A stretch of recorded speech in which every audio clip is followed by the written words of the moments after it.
नमस्कार, मैं हूँ आपके साथ आशा रावत। अपना परिवार समाचार की इस विशेष चर्चा में आज हम फिर आपका स्वागत करते हैं। आज हमारे साथ होम्योपैथिक से देहरादून से डॉक्टर शैलेंद्र कौशिक जी हैं। आपको कई सम्मानों से सम्मानित किया जा चुका है। जगह-जगह आप समय-समय पर आप मेडिकल कैंप के थ्रू और होम्योपैथी के लेके आप लोगों को अवेयर करते हैं। कई तरह से लोगों की मदद करते हैं। क्लिनिक पे बहुत सारे लोग ऐसे आते हैं जिनके पास पैसे नहीं होते, उनको भी लोग डॉक्टर साहब मदद करते हैं। और होम्योपैथी को लेके हमारे अंदर बहुत सारी ऐसी जानकारी है जो हमें नहीं है, उसको लेकर हम आज डॉक्टर शैलेंद्र कौशिक जी से बात करेंगे। डॉक्टर साहब, हमारी मेडिकल लाइन में आयुर्वेद, एलोपैथी और होम्योपैथी 3 तरह से इलाज किया जाता है। बिल्कुल। एलोपैथी के बारे में सभी जानते हैं, आयुर्वेदिक के बारे में भी। लेकिन होम्योपैथी को लेके लोगों के अंदर कहीं न कहीं रहता है कि पता नहीं काम करेगी, नहीं करेगी, कोई धीरे काम करेगी। लोगों के अंदर कई तरह की भ्रांतियाँ है। और आप स्पेशलिस्ट है, आपसे बेहतर कौन बता सकता है होम्योपैथिक किस तरह से कार्य करती है, उसके विषय में आप बताएं। होम्योपैथिक चिकित्सा पद्धति जो है ये डॉक्टर सैमुअल हनीमैन ने शुरू की थी। जर्मनी के होम्योपैथिक चिकित्सक थे। होम्योपैथी किसी भी रोग पे काम नहीं करती, रोगी पे काम करती है। दूसरा, जैसे एलोपैथी है, सबकी हर पैथी की अपनी अपनी लिमिटेशंस हैं, ऐसे ही हमारी भी लिमिटेशंस हैं। किंतु जहाँ पर एलोपैथी में जैसे सर्जरी होती है, जहाँ सर्जरी की जरूरत होती है वहाँ पर हमारी होम्योपैथी बिना सर्जरी के इलाज करती है। जैसे ओवरी में सिस्ट हो गई, आपको यूट्रस में फाइब्राइड हो गया, पीसीओडी के पेशेंट्स हमारे पास हैं, कैंसर पेशेंट हमारे पास हैं, ट्यूमर्स के पेशेंट हमारे पास आते हैं। जहाँ सर्जरी की जरूरत है वहां पर भी होम्योपैथी मीठी गोलियों से हम उन सब रोगों को ठीक कर रहे हैं। होम्योपैथी में एक और बहुत अच्छी बात है कि इसका कोई दुष्प्रभाव नहीं है, साइड इफेक्ट नहीं है। जैसे एलोपैथी आप किसी रोग के लिए खाते हैं तो कहीं ना कहीं आपको कोई नुकसान करती है, साइड इफेक्ट करती है। कई सारे स्टेरॉइड हैं, वहां पर स्टेरॉइड आप लंबे समय तक नहीं ले सकते, कुछ समय के लिए अगर आप लेते हैं। होम्योपैथी एलोपैथी में एक ही सबसे बड़ा जो अंतर मैं आपको अगर बताऊं आज के समय में, तो वो ये है कि होम्योपैथी रोग प्रतिरोधक क्षमता को बढ़ाने का काम करती है और एलोपैथी रोग प्रतिरोधक क्षमता को घटाने का काम करती है। क्योंकि वहां पर जितनी दवाइयां हैं सब इम्यूनो सप्रेसेंट हैं और हमारे यहाँ जितनी भी है इम्यूनिटी को एनहांस करने वाली है। तो हम रोगी की, जो भी रोगी हमारे पास आता है उसकी पर्सनैलिटी को देखकर, उसके व्यवहार को देखकर उस पर एक दवा को निर्धारित कर कर सिमिलिमम सेलेक्ट कर कर वो दवा देते हैं और वो उस रोगी को ठीक करती है, ना कि रोग को। डॉक्टर साहब, आजकल जैसे मौसम चेंज हो रहा है, बदलते मौसम में लोगों को सर्दी, जुकाम, बुखार, खांसी, स्पेशली छोटे बच्चों को कुछ एलर्जी हो जाती है, तो क्या दवाइयाँ होम्योपैथिक इसमें भी मतलब क्विक काम करती है? बहुत अच्छा क्वेश्चन आपने किया आशा जी। यहाँ पर देहरादून में बहुत से पेशेंट हैं ऐसे जिनको allergic rhinitis, allergic asthma, allergic bronchitis, यानी कि छींके, नाक से पानी, नाक में खुजली होना, ये सब बीमारियां बहुत कॉमन है। उसमें होम्योपैथी का बहुत ही अच्छा रोल है।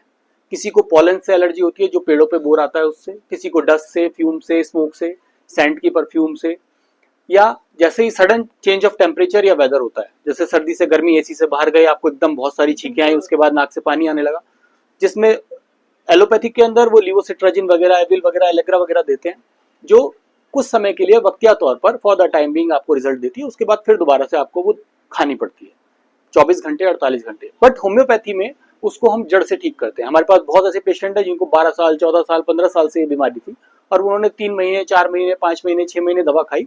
नेक्स्ट सीजन से उन लोगों को किसी दवा की जरूरत नहीं पड़ी और वो लोग बिल्कुल स्वस्थ हैं। बच्चे से लेके बुजुर्ग तक सबके लिए होम्योपैथी सुरक्षित है और बहुत अच्छी दवा है। आजकल हम देखते हैं छोटी-छोटी एज के बच्चे मोबाइल लेके बैठते हैं और छोटे, क्योंकि स्कूल बहुत जल्दी जाते हैं, बच्चों में आंखें जल्दी खराब होती है, बच्चों में चिड़चिड़ापन बहुत जल्दी आता है, एंजाइटी बहुत ज्यादा हो जाती है। क्या होम्योपैथिक में उसका भी कुछ इलाज है? बहुत अच्छा क्वेश्चन है आपका। हम लोग इस पे काम भी कर रहे हैं, मेंटल हेल्थ पे।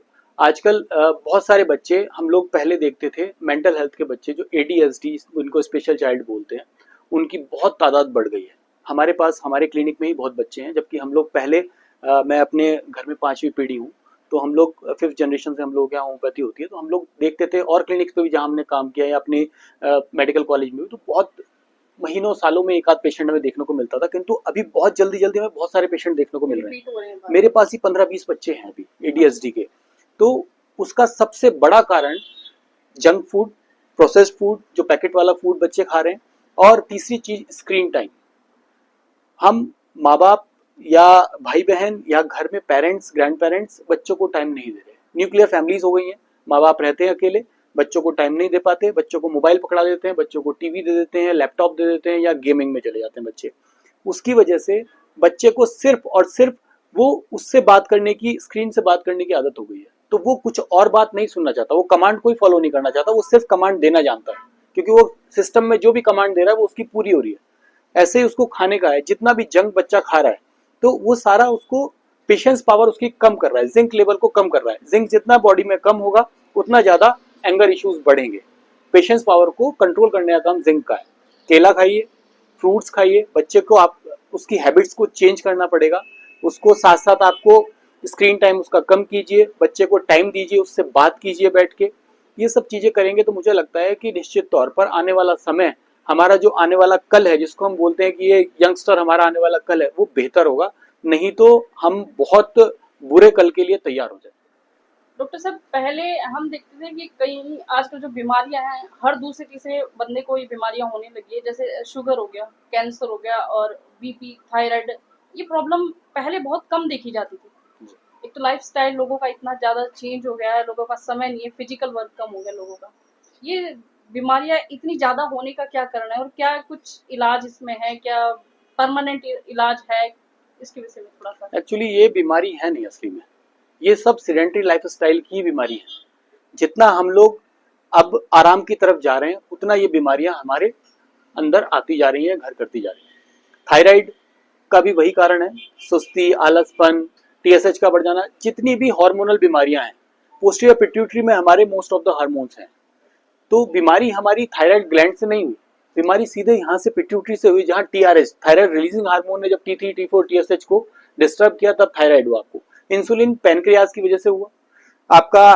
बीपी आपका स्ट्रेस, एंजाइटी, जो रात दिन हम लोग रील्स देख रहे हैं, दिन में हम लोग काम में लगे हुए हैं, रात दिन में काम करते हैं तो हमारा कंप्यूटर पे, लैपटॉप पे कोई रिटन राइटिंग वर्क तो है नहीं, सब कुछ स्क्रीन टाइम है। उसके बाद हम मूवी या कोई भी टीवी में न्यूज देखते हैं, फिर उसके बाद रात को जब हम सोने जाते हैं तब भी हम मोबाइल स्क्रॉल करते हैं। तो वो जो स्क्रीन टाइम आ रहा है वो हमारे ब्रेन को, हमें एंजाइटी, स्ट्रेस, वो जो सब नेगेटिविटी नेगेटिविटी चारों तरफ हमारे फैली हुई है, उसकी वजह से सेडेंटरी लाइफस्टाइल और ये हमारी लाइफस्टाइल डिजीजेज जितनी है, जिनको चाहे आप सो कॉल्ड कैंसर कह सकते हैं, आप उसको डायबिटीज कह सकते हैं, थायराइड कह सकते हैं, आपका बीपी, हाइपरटेंशन कह सकते हैं, ये पीसीओडी कह सकते हैं। ये जितनी बीमारियां आज के एरा में जो शुरू हुई हैं, एकदम से जो ब्लूम हुआ है इसके अंदर, मार्केट के अंदर की नई नई बीमारियां आ गई, वो नई बीमारी नहीं आई है, वो सब सेल्फ क्रिएटिंग है। हम लोगों ने क्रिएट किया उसको, हम लोगों ने उसको बुलाया है, दावत दी है, गलत खा के, गलत पी के, गलत सो के, स्क्रीन टाइम करके, लैक ऑफ एक्सरसाइज। हम लोग उठते ही नहीं है सुबह को, एक्सरसाइज जीरो है। हम लोग सारा दिन बैठे रहते हैं, बैठने के बाद काम करते हैं, फिर जाके लेट जाते हैं, खाते हैं उल्टा सीधा खाते हैं, कुछ अच्छा नहीं खाते हैं, वाटर इनटेक हमारा जीरो है, और सब पीना हमारा उल्टा सीधा, जंक, ये सब कोल्ड ड्रिंक्स वगैरह सब पीते हैं, पैसे, ये सब हमारा नुकसान कर रहे हैं अंदर।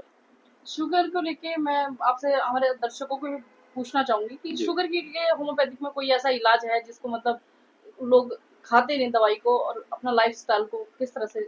शुगर के लिए बहुत अच्छा इलाज होम्योपैथी में है, बशर्ते हर दवा के साथ आपको अपना लाइफस्टाइल तो चेंज करना ही पड़ेगा।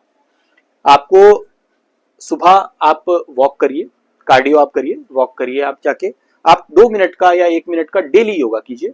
आप वाटर इंटेक कम से कम 3 to 4 लीटर लीजिए। आप साथ में अपने खाने में कार्ब्स को कम कर दीजिए, फाइबर बढ़ाइए, प्रोटीन बढ़ाइए। साथ साथ आप होम्योपैथिक दवा, हमारी बहुत अच्छी अच्छी दवा है, वही मैं फिर से कहना चाहूंगा कि किसी भी रोग की पर्टिकुलर दवा होम्योपैथी में नहीं है, रोगी की दवा हमारे पास है। जब रोगी आएगा उसकी पर्सनैलिटी को देखकर वेरी करती है, patient to patient, person to person, हम वो दवा एक सिमिलर सेलेक्ट करके उनको देंगे और निश्चित रूप से पेशेंट को लाभ मिलता है। बहुत से पेशेंट हमारे पास ऐसे हैं जो बीपी के, थायराइड के, शुगर के ठीक भी हुए हैं, और जिन्होंने हमारी दवा भी छोड़ दी, अंग्रेजी नहीं खाई और हमारी दवा भी छोड़ दी है, और अभी बिल्कुल स्वस्थ है। डॉक्टर साहब, आप जिस पेशे में हैं, सुबह से शाम तक आप लोगों से घिरे रहते हैं, पेशेंटों से घिरे रहते हैं, लेकिन मैं बाहर भी देख रही थी कई तरह के आपको सम्मान मिले हैं, आप कई सामाजिक एक्टिविटियों में इन्वॉल्व रहते हैं, जितने भी सामाजिक कार्य होते हैं उनमें बढ़ चढ़ के हिस्सा लेते हैं। इतना समय आप कैसे निकाल लेते हैं? देखिए आशा जी, समय बहुत सारे यहाँ पर ऐसे मेरे बड़े भाई हैं जिनको देख के हम लोग प्रेरणा लेते हैं।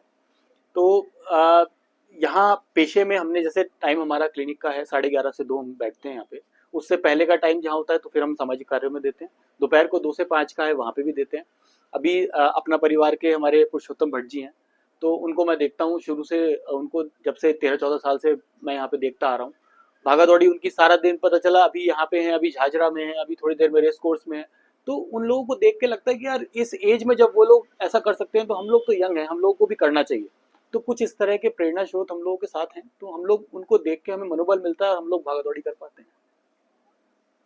आप सुन रहे थे देहरादून के वरिष्ठ होम्योपैथिक डॉक्टर शैलेंद्र कौशिक जी को। आपने बताया किस तरह से आज हमारा लाइफस्टाइल बदल गया है, किस तरह से हम बीमारी से दिन पर दिन घिरे जा रहे हैं और क्या-क्या होम्योपैथिक से आप इलाज करके स्वस्थ रह सकते हैं। आज के इस एपिसोड के लिए बहुत-बहुत धन्यवाद।